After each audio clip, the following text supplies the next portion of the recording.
From Transport Topics in Washington, D.C., this is RoadSigns. And now here's your host, Michael Fries. Thank you for listening to RoadSigns, the podcast series from Transport Topics that explores the trends and technologies that are shaping the future of trucking. Earlier this year, Transport Topics released its special report concerning recruitment and retention in the trucking industry.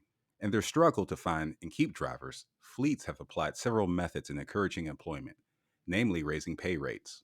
Many trucking companies have announced such increases, in addition to other incentives to lure new and experienced drivers. In this episode, we'll ask the question, how effective will pay increases be in recruiting and retaining truck drivers? And how much of an impact does driver pay have in finding new and experienced drivers? We'll speak with Transport Topics reporter Connor Wolf about the raising pay rate efforts later in the podcast. But first, let's get into the role that driver pay plays in hiring and keeping talent. For that, we are pleased to have Jeremy Raymer, founder and CEO at Driver Reach. Welcome to the Road Signs podcast, Jeremy. Thank you for having me. Great to be here. Great to have you on. This is our first meeting, so this is going to be exciting. Yeah, Jeremy, the reason why we have you on is discuss driver pay. It's a big topic every time that you see the ATRI list of concerns for the year. Driver pay, among many other things, are on the top of that list. And pay is often described as a symptom of that shortage to find qualified drivers. How much is that discrepancy in driver pay attributed to wages not rising in the rate of inflation? Or is it the labor market collectively not attracted to a driver's salary? Is it either one of those things? Well, I don't think it's the salary itself that might be the determining factor of not getting enough new entrants into the industry. I think it's more of the lifestyle that's expected that comes with the job. And as a result, in order to attract more, that pay is going to have to be commensurate with the offset of being home every day and that sort of thing. And the pay issue generally has more to do with that long haul segment of the trucking space versus more local home daily type of operations. So I will tell you, Michael, though, pay, when you survey drivers, pay is usually not the number one issue that they complain about.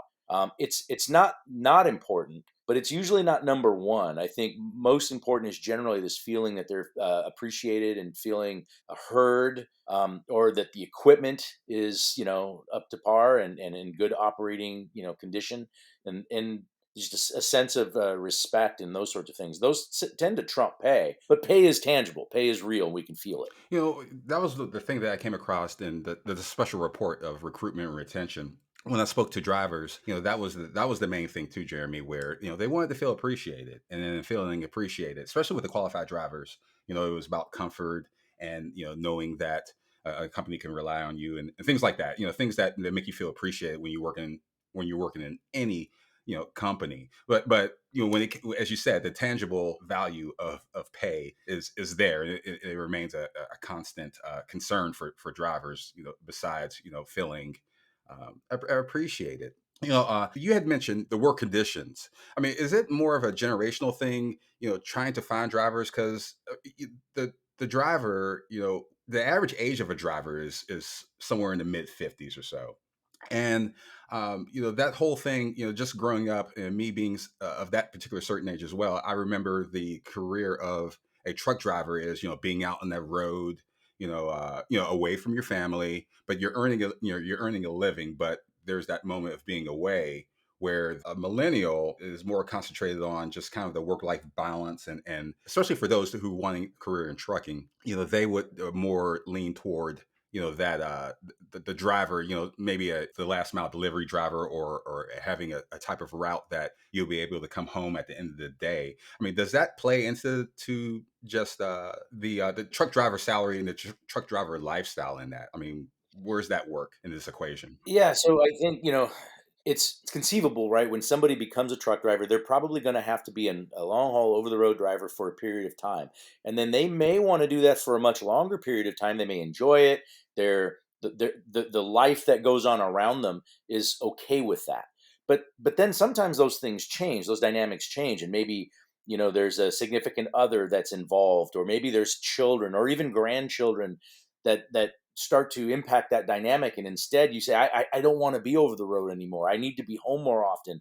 I need to have more work-life balance. I need to be able to spend time with these loved ones that that are now in my life. And so, the industry encompasses all of that.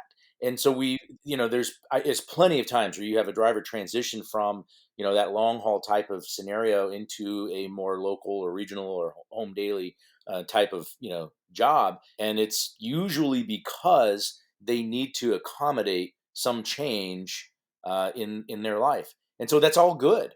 But what I'd say is the best type of driver, I think, for that long haul segment, best in terms of not being tied down to life, at home, is somebody who's much younger. Right? They just don't have that yet.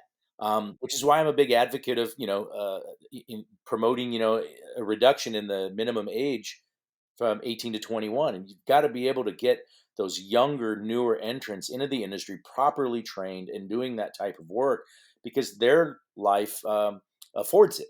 It's a better fit. But I know that, Michael, that doesn't have anything to do with, salary and driver pay. And one thing I want to maybe focus on is one of the biggest issues is twofold. There are drivers feel in some cases that they're not paid appropriately for the amount of work that they're doing.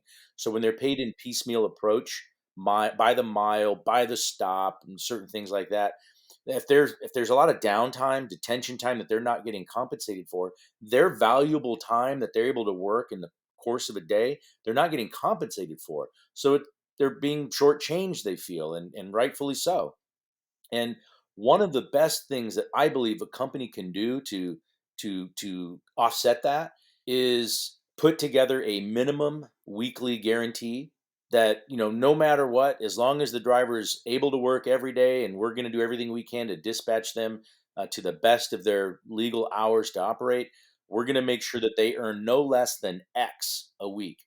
And that way it puts a floor into what they know they can expect to take home every single week on a consistent basis. And that alleviates so much of their concerns or anxiety. So I think that's something that we've seen a lot of companies doing that over the last, decade or so.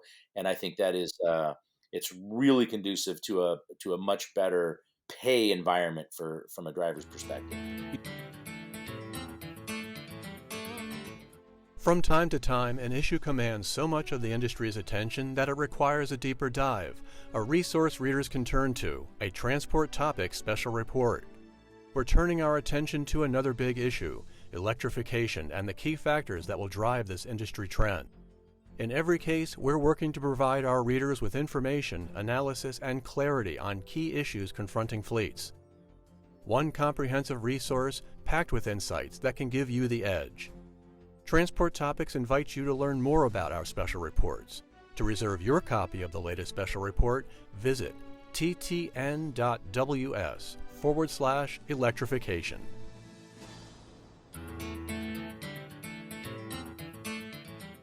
Were you able to catch our technology and maintenance event, Retool? If not, you have the opportunity to reimagine conversations between the corner office and the repair shop by texting Retool to 474747. That's Retool to 474747. Tune into deep discussions about equipment, technology, big picture trucking trends, and the launch of our new quarterly maintenance supplement, Calibrate. Join us for a Launch and Learn special geared toward your business. In addition to that pay floor that you're just mentioning, there's various fleets, that have announced, pay rates increasing for potential drivers, and having that trend among fleets, especially earlier this year, that may remedy the problem, but as a person who works in the field to get drivers and fleets connected together, what type of metrics can you use to know that this is working? I mean, how do you know that it will be working? You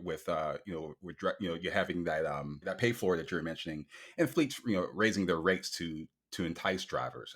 How will you know when that is working? Well, I think it's hard to isolate that by itself, but I think you're going to look at your retention. Are you keeping drivers? But again, number one issue for them is not pay. Well, in fact, Atri shows number one issue for them is truck parking. I mean, Not that pay is not important, because it is, and I think having that floor in place is real and it matters.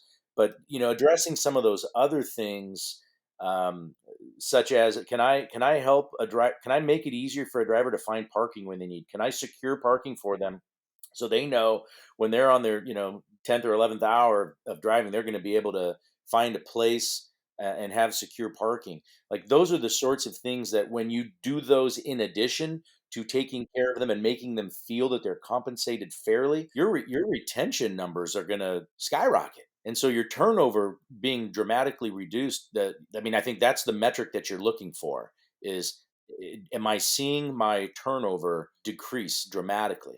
It is going to cost you. I mean, obviously, it's going to eat into your operating margin unless you can secure higher rates to offset it. But I think you'll see that difference in turnover. Yeah, Jeremy, you were just mentioning, truck parking, and I spoke to Rebecca Brewster about that, and it is the number one issue concerning drivers, but it also all bleeds together because with truck parking, it's also an issue of safety and convenience, and no matter how much you're getting paid, um, you're if you're not feeling safe or comfortable in the job that you're doing, there's going to be lots of turnover. And as you had stated about taking care of the driver, your retention rates will go will go higher.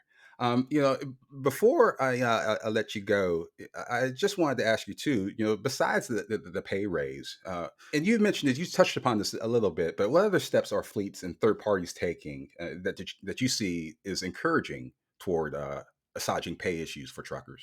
Well, I think it always boils down to, does the driver feel well? And I use the word respect. That's a really broad. I'm gonna say, when I say respect, it also means a driver's going to feel respect if and when they feel like they're being compensated fairly for the work that they're doing. And so I think anytime you have a driver who is needing to spend a lot of downtime and not being compensated for it, you got to remedy that somehow.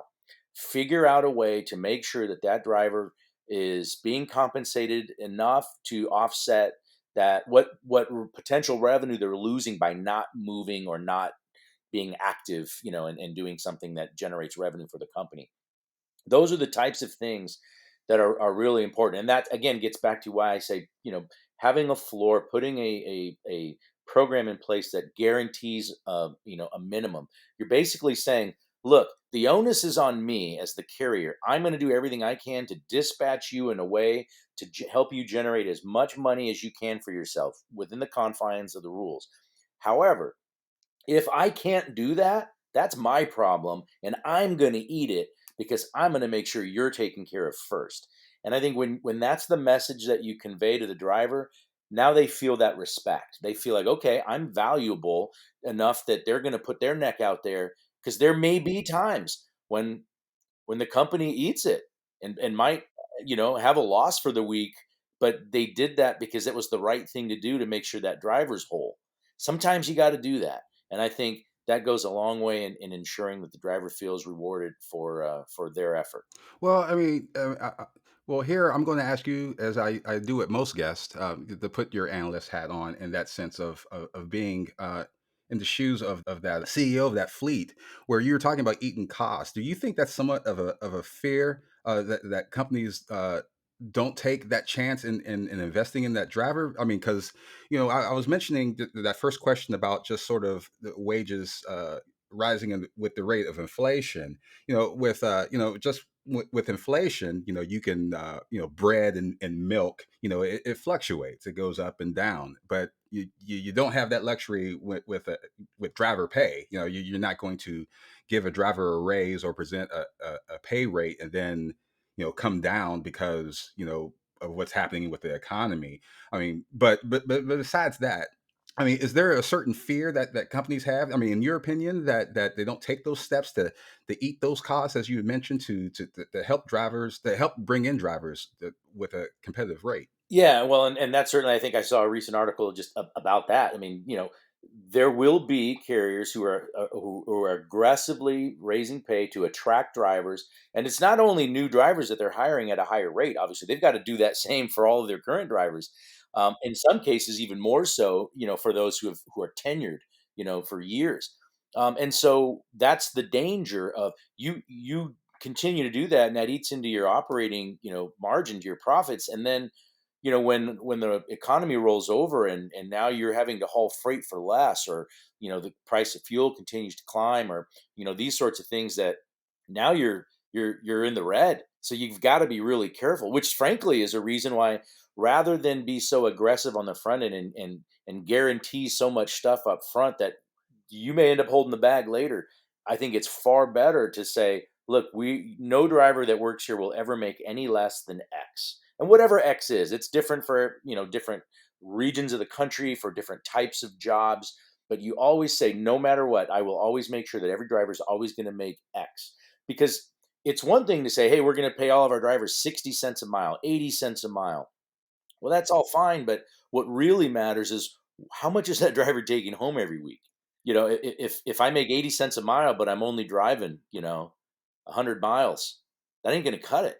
I'm going to need a lot more than that. So what's important is, what am I taking home every week?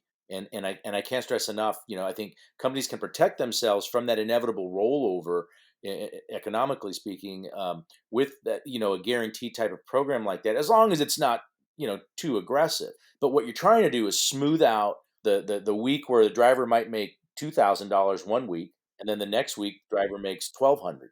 That sort of discrepancy on a week to week basis, which is common, that's what makes it so nerve wracking for a driver. And so that inconsistency causes a lot of anxiety. Jeremy, it's been a pleasure having you on this episode. I'm glad to meet you for the first time, and I soon to hope to see you when we're able to get on the road and go to trade shows and talk trucking. Pleasure's all mine, Michael. Thank you so much. Look forward to meeting you in person as well.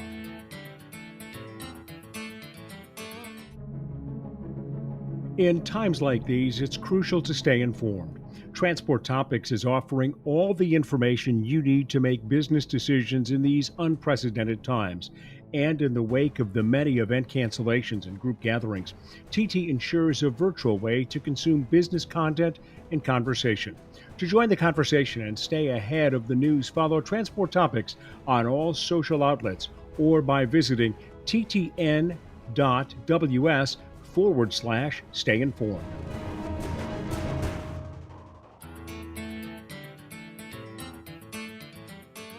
Welcome back to Road Signs. I just had an interesting conversation with Jeremy Raymer from Driver Reach about driver pay, and it led to even more questions. And for those questions, we bring on Connor Wolf, reporter here at Transport Topics. Welcome to the show, Connor. Great to be here, Michael. Thank you for having me. Glad to have you on. Connor, I know that you have been covering this topic like a hawk, driver pay, but it's interwoven between a lot of other issues. So just to get started, tell me about your reporting when it comes to fleets increasing their pay rates to attract drivers. What have you been seeing? Over pretty much since Q3 of last year, right when the freight market started becoming really strong again after the dip from the beginning of the coronavirus, and the industry was just really busy.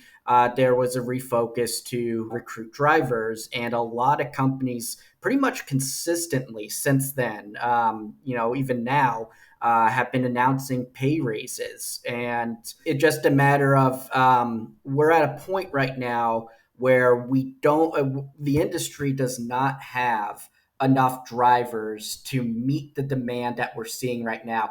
The demand obviously caused by a lot of activity on just the consumer side, but also rebuilding inventories, which they've made a lot of progress on doing that. But there was a massive hit during the beginning of the coronavirus, so they're still trying to get inventories built. So you have all these factors adding to demand, not enough drivers to meet that demand, and so companies are in a very heated, I wouldn't want to say war battle, but we'll say friendly competition to get as many drivers as possible for their company to be able to fulfill the needs of their customers. And they're all fighting over a fairly limited pool. And if I may explain why there's a bit of a driver shortage, this has been going on for years at this point, and it's an ebb and flow with the industry.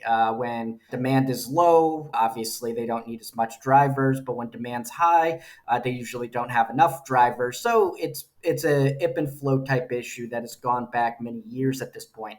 However, when the coronavirus hit, this existing problem turned a lot worse for several reasons. One big reason for that was the driver workforce for the commercial truck industry tends to err more on the older side for a lot of different reasons. And so when the coronavirus hit, all those people that were either past retirement age or close to retirement age, the question came up, is it worth potentially getting sick, bringing that disease back to my family and all the stuff that could go on with that?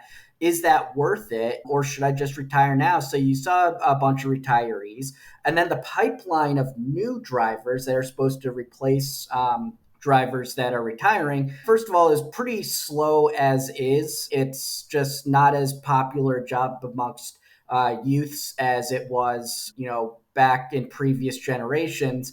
But overall, there was still a good pipeline going in. But then when the coronavirus hit, a lot of the driver training schools and programs and stuff like that were either shut down to avoid spreading it, or the capacity of these different driving schools and training programs were limited to keep students separated out and adhere to social distancing, which obviously was a major part of trying to stop the coronavirus. So you had this not enough new drivers coming in, and some drivers leaving the industry either to retire or do something with less risk of spreading a virus, which obviously going to different locations, there's that risk that's going to be inherent. So that's kind of where that problem stemmed from. And now that demand is really good, carriers are doing all they can to recruit from the limited pool of drivers that are available.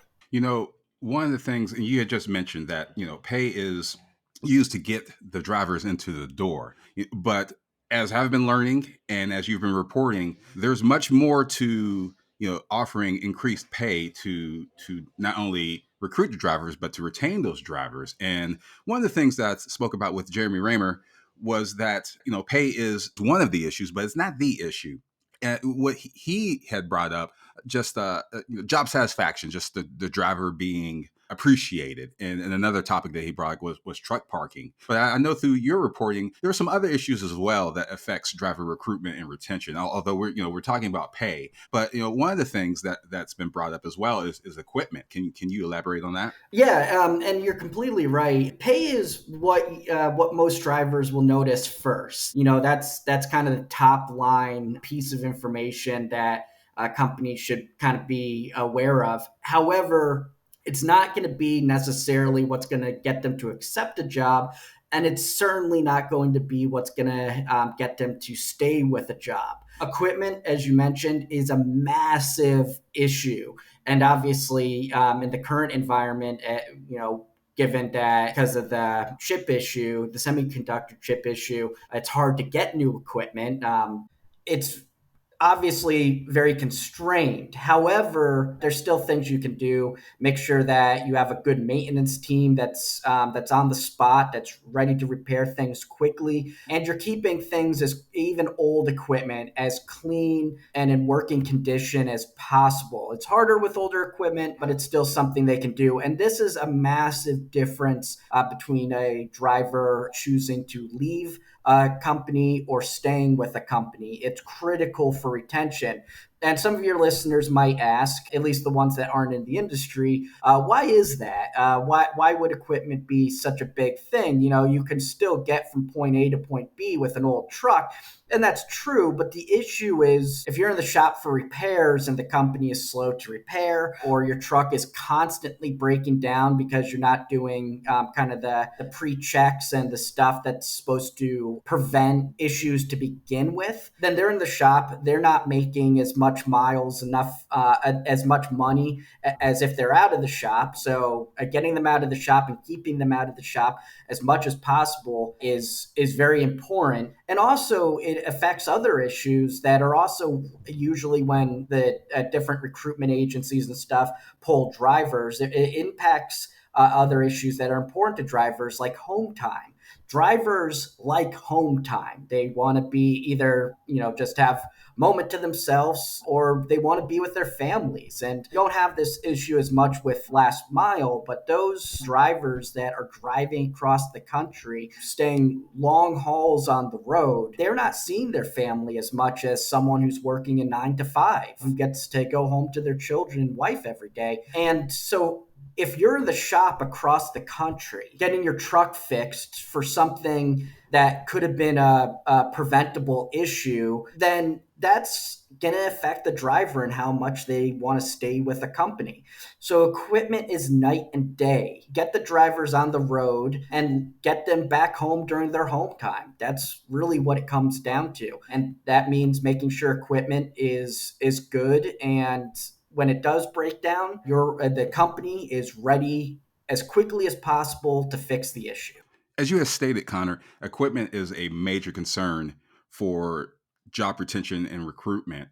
We had covered this in the inaugural issue of Calibrate when we spoke about cab comfort, and something that was maybe on the scale of things a minor concern, but it's for a driver that's a major concern. If you're not comfortable in your seat, you can't really do your job effectively, or even worse things. But that does tie into everything that we're talking about here. Connor, before I let you go, what have some of the fleets done to alleviate that problem of driver pay, in the sense of getting those, when they have those drivers that are retired and they're having problems attracting new drivers? What are fleets doing to entice those new drivers? I mean, through pay and through everything else that they're trying to do to recruit them. Well, unsurprisingly, obviously, pay is still number one. That reigns supreme in terms of what you're going to most likely see in terms of driver recruitment and retention. However, there's a lot of other stuff companies have done. I know of some companies that have done regional pay, meaning if you're going into an area that is known for drivers don't like to go into, or is known for being more expensive, or have more expensive gas, or whatever the issue, you're going to get paid more to go into those areas, kind of as a reward to drivers that are willing to take the tough jobs. Another big piece of it is culture, and a lot of companies are doing a lot of things to make sure that their culture is as welcoming and supportive to drivers as possible. I mentioned before when we were talking about equipment that the big thing is making sure that you can get repairs done as quickly as possible and stuff like that. And I know I've heard of some companies that are very adamant about making sure that their shops are fully functional and getting things done as quickly as possible. When it comes to the cultural thing, yeah, there's a lot of things that companies do to just make sure that their drivers feel appreciated and welcomed. Driver appreciation days, awards, bonuses, holidays. Holidays is a big one, and make it vacation days, making sure that drivers get paid extra if they choose to drive on some of these holidays. It all comes down to there's a lot of things that a carrier can do to recruit and retain drivers. But if you're only going to do a few of them, put your resources where it matters the most. It's pay, make sure that they're getting a fair compensation for the work that they're doing. Culture, make sure the driver just feels appreciated and that the company doesn't think of them as just another cog in the machine, but a part of a family, basically, that they care about them. That's going to be night and day. And then equipment. Make sure they have good equipment and you can repair the equipment quickly when something goes wrong. There's obviously a lot more things a company can do, and a lot of things companies probably haven't done yet that some company in a couple weeks or a couple months is going to think of that's actually a really good idea in terms of mitigating this problem. But if you're going to look at the higher level kind of bird's eye view of things, definitely focus on those three. Pay, a welcoming culture, and good equipment. And that is going to go a long way in terms of retention and recruitment. One of the underlying themes that I keep hearing is that drivers need to be appreciated. And I think that's a theme that we're going to be hearing in the future. Connor, it was a pleasure having you on the show. Thanks for stopping by. Thank you for having me. It was a pleasure being on. Did you know you can ask Alexa to open Transport Topics? In just 1 minute, you will hear the biggest trucking headlines of that day. Be prepared and start your morning off right with Transport Topics. Before we close, let's take a moment to revisit our original question. How effective will pay increases be in recruiting and retaining truck drivers?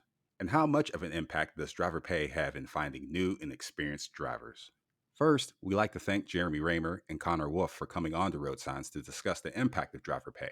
And from listening to our guests, it's hard to discuss driver pay in a vacuum without mentioning other factors in the struggle to obtain driving talent. As we learned in this episode, although driver pay is an important concern in the industry, there are other worries such as driver satisfaction and truck parking that leaders say are a top priority. However, pay is the more tangible issue at the end of the day, and where the pain points are most felt. Finding solutions like, as Jeremy Raymer mentioned, a minimum weekly guarantee could remedy the problem. But as he also said, it comes down to the driver feeling appreciated. And for fleets, finding that balance will go a long way in curbing their turnover rates. If you enjoyed this episode of Road Signs, please let others know. Rate and review us on Apple Podcasts, Spotify, and wherever you listen to podcasts.